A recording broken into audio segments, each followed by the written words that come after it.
Hello friends, आपका स्वागत है स्कॉलर लाइट में। आज मैं फिर आप लोगों के सामने आया हूं।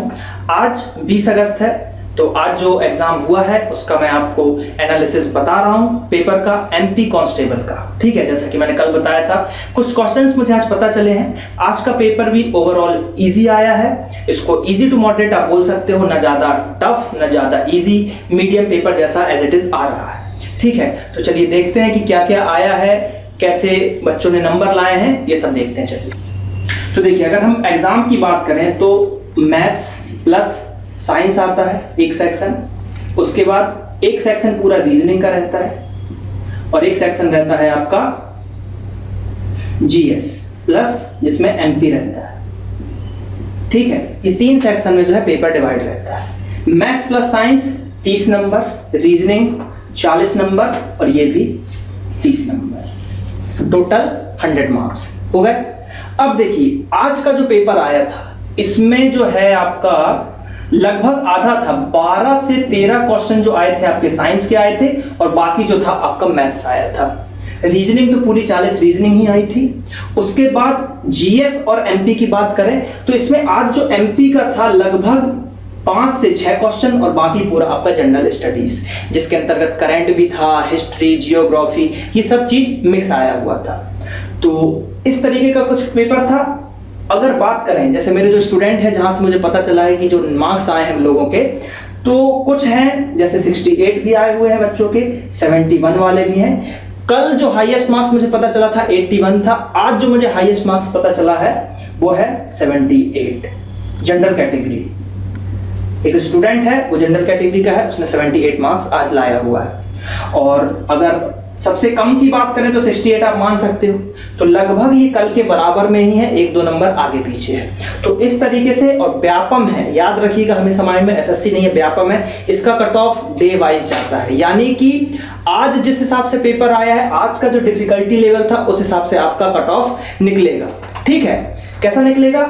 आज का जो पेपर आया था उस हिसाब से डिफिकल्टी लेवल बढ़ेगा आपके एग्जाम का। ठीक, अब देखिए, इसको मैं मिटाता हूं आपके सामने।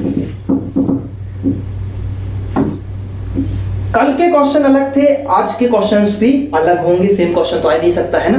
तो अब क्वेश्चन की अगर बात करें तो क्वेश्चन कैसा आया था? क्वेश्चन आज का जो आया था, एमपी के क्वेश्चन की बात करते हैं। एक क्वेश्चन आया था, जैसा कि मुझे याद आ रहा है, कि एमपी में टोटल कितने 51 जिले हैं।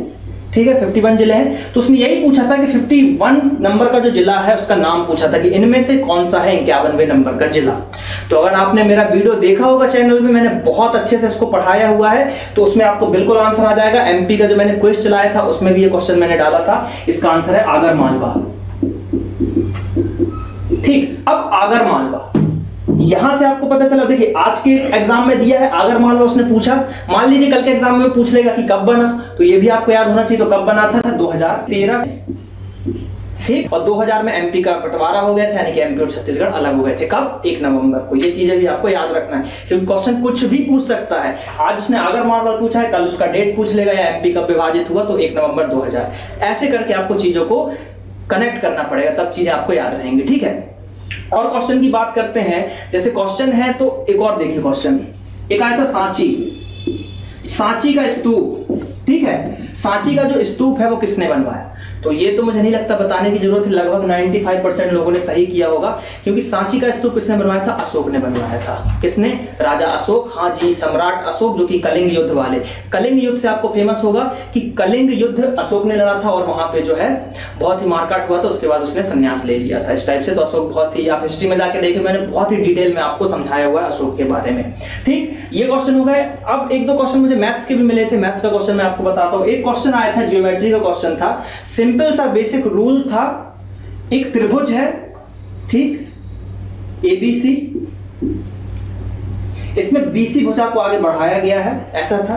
और उसमें बोला था बीसी भुजा को बढ़ाने के बाद इसको डी तक बढ़ाया, तो उसमें एंगल एसीडी जो है, यानी कि ये वाला, ये एंगल आपसे पूछा गया था। और एंगल ए दिया था x, एंगल बी दिया था y और एंगल सी दिया था z।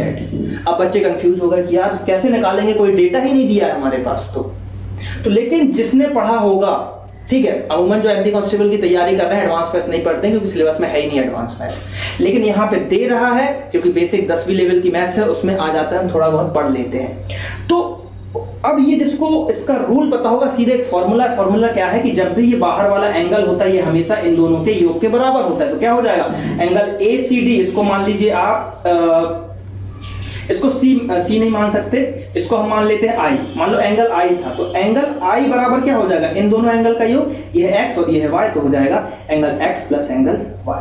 सिंपल सा था, यही ऑप्शन था, angle X plus Y, Y Z या X प्लस वाई, ऐसे 4 ऑप्शन दिए हुए थे। तो ये बहुत ही इजी क्वेश्चन था, लेकिन कई लोग इसको छोड़ के आए हैं।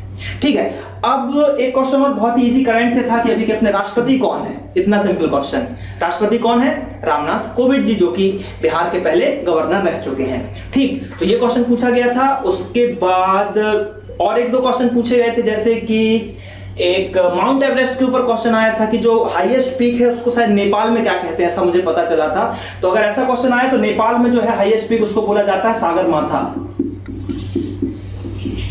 ठीक, सागरमाथा, अगर आपने कभी नेपाल का कॉइन देखा होगा 1 रुपए का, तो उसके पीछे सागरमाथा ही बना रहता है, हिमालय की चोटी।